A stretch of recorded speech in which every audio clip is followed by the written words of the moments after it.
யோ திமுக பாய், நீதான் எங்க கட்சியை ஏத்துட்டு இருக்கிற. ஆனா இஸ்லாமியர்களும் ஆலிம்களும் சும்மா எங்க கட்சியில சாராசாரையா வந்து இணைஞ்சிட்டு இருக்கிறாங்க. சாராசாரையாவா? இது என்னடா புது உருட்டா இருக்கு? உருட்டு இல்ல, இதான் உண்மை. இங்க பாரு, இததான் எங்க விர்ச்சுவல் வாரியர்ஸ் சும்மா தாவேக்காவில் இணைந்த தொப்புள் குடு உறவுகள் சொல்லி இன்னைக்கு ஃபுல்லா ஷேர் வச்சிட்டு இருக்கிறாங்க. அட பாவீங்களா, தயவு செஞ்சு அந்த சினிமா மனங்கள்ல இருந்து வெளியில வாங்கடா. யார் என்ன சொன்னாலும் நம்பாதீங்கடா முத. அப்போ இதெல்லாம் பொய் செய்திட்டு சொல்ல வரியா? இது பொய்யெல்லாம் கிடையாது, பொட்டலம் கட்டின ஒரு பொய். அதாவது இந்த போட்டோ எனக்குமே வந்துச்சு.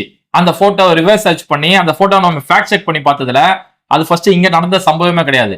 இந்த சம்பவம் நடந்தது கர்நாடகாவில் இருக்கக்கூடிய ரக்ஷனா வேதிகான்னு சொல்லக்கூடிய ஒரு அமைப்பு. கர்நாடக மக்களுக்காகவும் கன்னட மொழிக்காகவும் குரல் கொடுக்கக்கூடிய ஒரு அமைப்பு.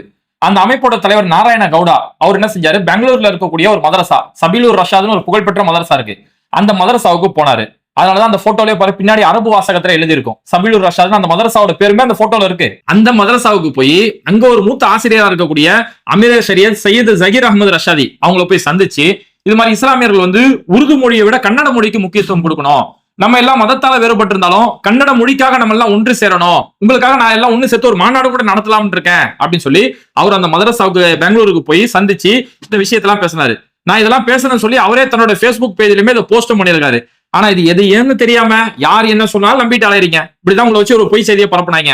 கூட்டத்துல கரூர்ல வந்து கழுத்து நெரிச்சு சாவடிச்சிட்டாங்க, ஸ்ப்ரே அடிச்சு சாவடிச்சாங்க, ஆம்புலன்ஸ்ல கூட்டு போய் ஊசி போட்டு சாவடிச்சாங்கன்னு சொல்லி உங்களோட அறியாமையை பயன்படுத்தி இங்க பாஜக மாதிரியான பல பேர் உங்களை வச்சு யூஸ் பண்ணிட்டு இருக்காங்க. நீங்களும் அது எதையும் தெரியாம இஷ்டத்துக்கு கண்டதை பரப்பிட்டு இருக்கீங்க. ஏன் பாய், அப்போ பாய்ங்க யாரும் எங்க தளபதியை நம்பவே மாட்டாங்களா என்ன? இஸ்லாமியர்கள் விஜயை நம்ப மாட்டாங்களா அப்படின்னா நம்புற மாதிரி முதல் அவர் நடந்துக்கணுமே.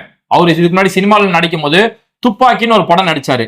இஸ்லாமியர்கள மோசமான தீவிரவாதிகளா சாதாரண கடை வச்சிருக்கக்கூடிய இஸ்லாமியர்கள் கூட ஸ்லீப்பர் செல்ஸ் அப்படின்ற ஒரு மனநிலையை கொண்டு ஒரு படத்தை ஒண்ணு எடுத்தாரு.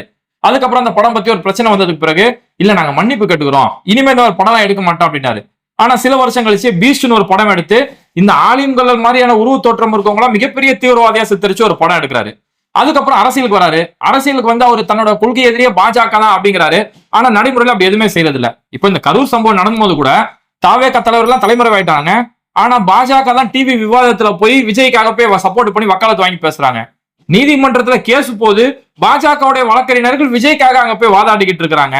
அப்ப இப்படி எல்லாம் நடத்திருக்கக்கூடிய நேரத்துல இவர் மேல எப்படி ஒரு நம்பிக்கை வரும்? இப்போ பாஜக கொள்கை எதிரிங்கிறார் இல்லையா, பாஜகவுடைய மத வெறுப்பு கொண்ட கொள்கை, இஸ்லாமியர்கள் தாக்கப்படும் போதோ மணிப்பூர்ல கிறிஸ்தவர்கள் தாக்கப்படும் போதோ இப்படி சிறுபான்மை மக்களுக்காக இவர் குரல் கொடுத்தாருன்னா இவர் மேல நம்பிக்கை வரும். ஆனா இவர் பனையூர்லயே பதுங்கிட்டாருன்னா இவர் மேல எப்படி நம்பிக்கை வரும்? ஓ, இதுல இவ்வளவு மேட்டர் இருக்குதா? இவனை எப்படியாவது சமாளிக்கணுமே.